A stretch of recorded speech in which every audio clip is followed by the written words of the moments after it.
जी, मेरी विनती है कि जब हमने एक शब्द में सुना है कि तू बेअंत को बिरला जाने, इसका अर्थ समझाइए बाबा जी कि कोई शक्ति को, कोई मालिक को, कोई बिरला ही क्यों जान सकता है? कोई आम इंसान क्यों नहीं जान सकता?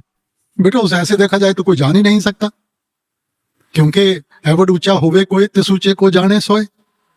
तो हमारा तो दायरा ही बहुत छोटा है बेटा। 5 साल का बच्चा कहे कि वो सब कुछ सीख लेगा, कि आप उसको समझा पाएंगे? सो इसलिए बेटा हमारे जो शरीर है इसमें अवस्था नहीं है कि वहां तक पहुंच सके। अगर हम शरीर से आगे बढ़ के अपनी पहचान आत्मा के साथ जोड़ेंगे, वो परमात्मा की अंश है, तभी इन चीजों का एहसास होगा। बाबा जी, मालिक एक है तो धर्म की नहीं है का?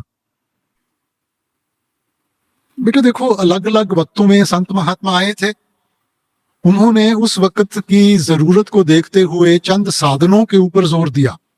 मकसद था कि हमें एक मुकाम पे ला सकें जहां हम भक्ति के काबिल बने। हमने उन चीजों को लेकर चारदीवारी बना दी। असल भक्ति तो यहां से शुरू होती है। ये तो सिर्फ शुरुआत है कि वातावरण बनाए।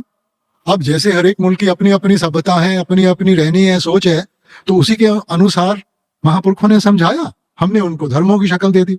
असल धर्म तो प्रेम और प्यार है बेटा, और वो सभी मजहबों का एक है। जी, नाम के बिना भी मुक्ति हो सकती है बाबा जी?